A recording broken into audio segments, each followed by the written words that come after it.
Detail बात करेंगे CA new course examination rule के बारे में। इस वीडियो को देखने के बाद आपका सारा डाउट क्लियर हो जाएगा। अभी लगातार बच्चों का डाउट आ रहा है न्यू कोर्स एग्जामिनेशन रूल के बारे में, एक डिटेल वीडियो बना दीजिए। तो हम लोग इस वीडियो में जानेंगे CA new course examination rule के बारे में। तो आप लोगों के जानकारी के लिए बता दें कि एग्जामिनेशन का रूल सेम होता है CA intermediate and CA final में, लेकिन सीए फाउंडेशन में कोई भी एग्जामिनेशन नहीं मिलता है। इसका मतलब ये हुआ कि अगर आप सीए फाउंडेशन का एग्जाम एक भी पेपर में फेल करते हो तो सारे पेपर का एग्जाम फिर से देना पड़ेगा। तो अभी बच्चों के मन में डाउट आ रहा होगा ना कि सिंपल लैंग्वेज में बता दे एग्जामिनेशन कहते किसको हैं। आपने सीए इंटरमीडिएट या सीए फाइनल का एग्जाम दिया, सारे पेपर का एग्जाम दिया, ग्रुप का 3 पेपर होता है एक ग्रुप में, और आप वो ग्रुप फेल कर जाते हो, लेकिन जिस भी पेपर में 60 या इससे ज्यादा मार्क्स आता है तो वो पेपर एग्जम्प्ट हो जाता है। यानी कि एक पेपर में आता है तो अगली बार जब एग्जाम देने जाओगे ना तो बस 2 पेपर का एग्जाम देना पड़ेगा। तो सीए न्यू कोर्स एग्जामिनेशन का रूल क्या है कि आप अगर सीए इंटरमीडिएट या सीए फाइनल का ग्रुप का सारे पेपर में अपियर करते हो, यानी कि एक ग्रुप में कितना पेपर होगा, न्यू कोर्स में 3 पेपर, तो तीनों पेपर में अपियर करते हो और साथ में ग्रुप में फेल करते हो। इसके अलावा अगर आपको 60 से ज्यादा मार्क्स जितने भी पेपर में आएगा वो पेपर एग्जाम्प्ट हो जाएगा। तो मैक्सिमम एग्जाम्पशन कोई एक ग्रुप में कितना पेपर में मिल सकता है, CA intermediate and CA final, क्योंकि एक ग्रुप में 3 ही पेपर है तो मैक्सिमम आपको 2 पेपर में एग्जाम्पशन मिल सकता है। अगर तीनों पेपर में एग्जाम्पशन मिल जाएगा तो आपका ग्रुप क्लियर हो जाएगा, तो उसको लेकर के ही क्या करोगे। तो ये भी मेरे पास अभी डाउट आ रहा था कि 3 पेपर होता है CA intermediate and CA final, group 1 में 3 पेपर, ग्रुप 2 में भी 3 पेपर। आपको एग्जाम्पशन चाहिए ग्रुप 1 में तो ग्रुप 1 के तीनों पेपर में अपियर करना पड़ेगा। ग्रुप 2 में चाहिए तो उस ग्रुप 2 के तीनों पेपर में अपियर करना पड़ेगा। मान लेते हैं बोथ ग्रुप का एग्जाम फॉर्म फिल कर चुके हो और आपको एक ग्रुप तो आपको लग रहा है क्लियर हो जाएगा, दूसरा ग्रुप में ऐसा लग रहा है एक पेपर में एग्जाम्पशन मिल जाएगा, तो एक पेपर का एग्जाम दे देते हैं, बाकी का 2 पेपर में एब्सेंट कर जाते हैं। ऐसा गलती नहीं चाहिए। अगर आपको ग्रुप 2 के किसी भी पेपर में लग रहा है एग्जाम्पशन आएगा तो आपको क्या करना पड़ेगा, बाकी का बचा हुआ पेपर में कम से कम प्रेजेंट होना पड़ेगा। कोई एक ग्रुप से एग्जांपल देते हैं, मान लेते हैं पेपर 1 में 60, पेपर 2 में 60 और पेपर 3 में बाय चांस 39 आ गया। ऐसा होना नहीं चाहिए। तो रूल क्या है, पेपर वाइज पास करने के लिए 40%, एक पेपर में 40 से कम होने के कारण आप फेल जाते हैं और तीनों पेपर के मार्क्स ऐड करके 50% मार्क्स चाहिए ही चाहिए। लेकिन 39 आया जिसके कारण से वो बच्चा तो फेल कर गए। अब लगातार 3 अटेम्प्ट तक इस एग्जाम्शन का बेनिफिट ले सकते हैं। बस उनको एक पेपर का एग्जाम देना होगा और अगर एक पेपर में उनको 60 या 60 से ज्यादा मार्क्स आता है तो लगातार 3 अटेम्प्ट तक उनको बस 2 पेपर का एग्जाम देना होगा। एग्जाम्शन क्लेम कैसे करते हैं, जब एग्जाम फॉर्म फिल करते हैं ना उस समय एग्जाम्शन क्लेम करना होता है। तो जो भी एक पेपर में आपको एग्जाम्शन आया या 2 पेपर में, मैक्सिमम 2 पेपर में एग्जाम्शन आया, एग्जाम्शन का दोनों पेपर का मार्क्स मिला करके और उस पेपर में जो पेपर फेल किए उस पेपर में आपको मिनिमम 40% चाहिए ही चाहिए। बाकी का दोनों पेपर मिला करके आपको एग्रीगेट, यानी कि तीनों पेपर को एग्रीगेट आपको 50%।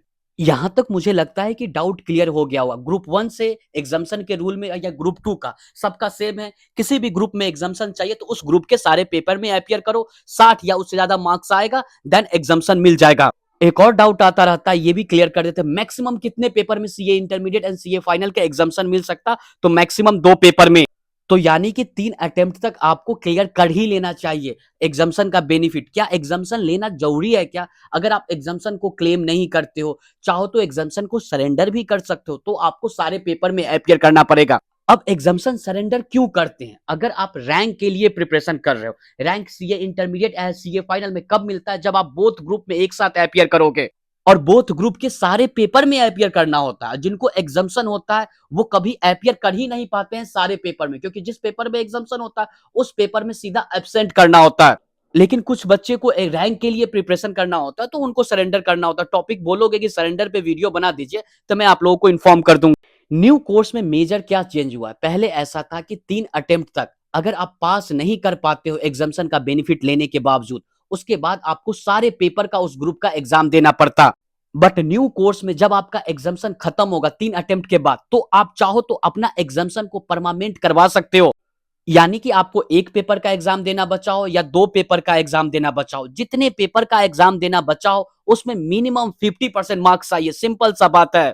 यानी कि 3 अटेम्प्ट के बाद अगर आपको एग्जाम्शन चाहिए तो आपको जो भी पेपर बचा होगा, एक पेपर बचा होगा या 2 पेपर बचा होगा, दोनों 2 पेपर बचा है तो दोनों पेपर में मिनिमम 50%, यानी कि 50-50 नंबर लाओगे तभी पास करोगे। उससे ज्यादा आ गया तो अच्छी बात है, उससे एक भी नंबर कम आ गया तो आप फेल कर जाओगे। और एक पेपर का एग्जाम देना होगा तो एक पेपर में आपको मिनिमम 50 नंबर ही लाना होगा, उससे ज्यादा आ गया अच्छी बात है। देखो एक और डाउट आता है जहां पे बच्चे कंफ्यूज करते हैं, सिंपल सा समझ लेना, स्क्रीन पे मत देखना।